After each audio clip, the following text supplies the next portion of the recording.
we received several inquiries from individuals identifying themselves as fans of somebody popularly known as Muzungu, Boda, asking whether he was deported from Uganda and the reasons for the deportation.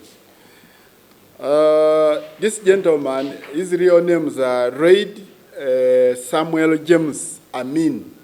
Reid Samuel James Amin, but popularly known as Muzungu Boda on social media, especially TikTok. He was recently, of course, removed from Uganda for reasons based on working illegally. Hello. Happy birthday, Uganda. Take a banana. Hey, Sabo.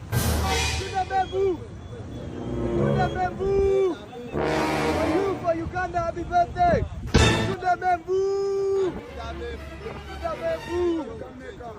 Hey, banana. He has since returned to his home country of New Zealand. We did not deport this gentleman. We removed him. There are two things here. There's organized departure. If you're a foreigner found working on a visitor's pass or on a wrong visa, we organize for your removal from the country. And if you acquire the necessary papers that allow you to work, then you're allowed to come back into the country, which is different from deportation. Deportation is ordered by one, the Minister of Internal Affairs, or courts of law. Courts of law or Minister of Internal Affairs. Nobody else orders deportation. Now, what happens with deportation? The individual is not allowed to return to the country whatsoever.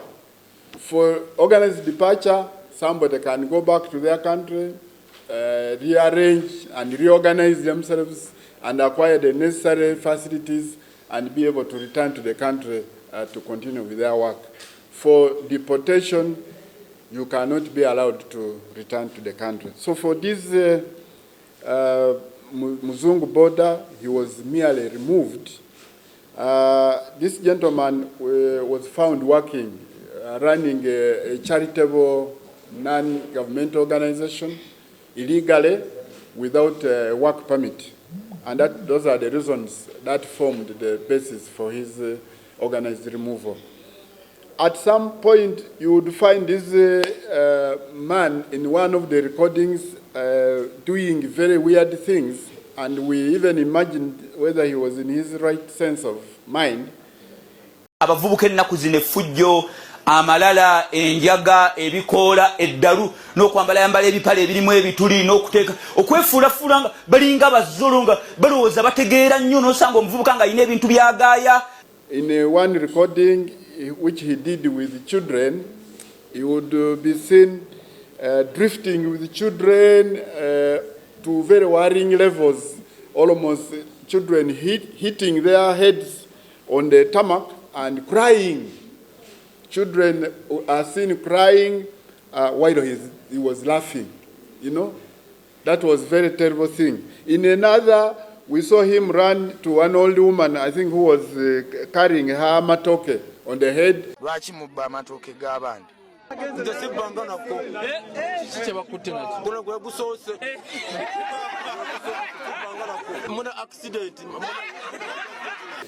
He's seen grabbing the matoke from the lady's head, then was forcefully seen kissing the lady's breast.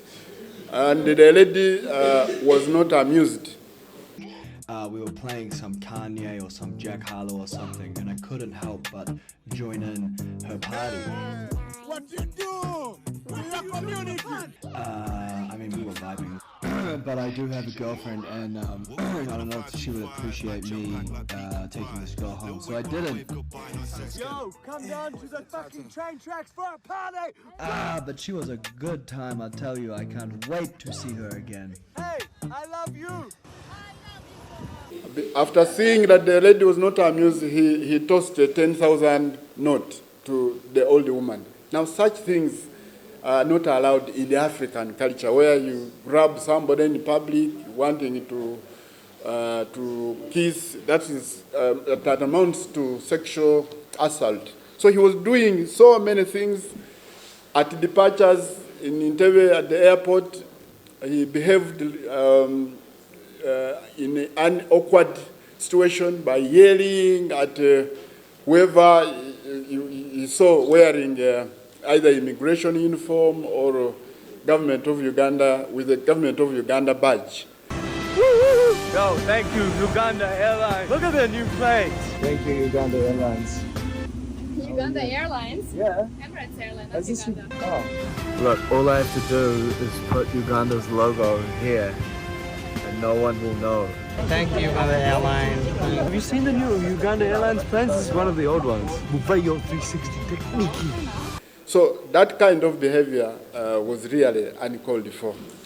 So we peacefully sent him to his country and asking him to first reorganize himself. Then he will return and we shall let him in.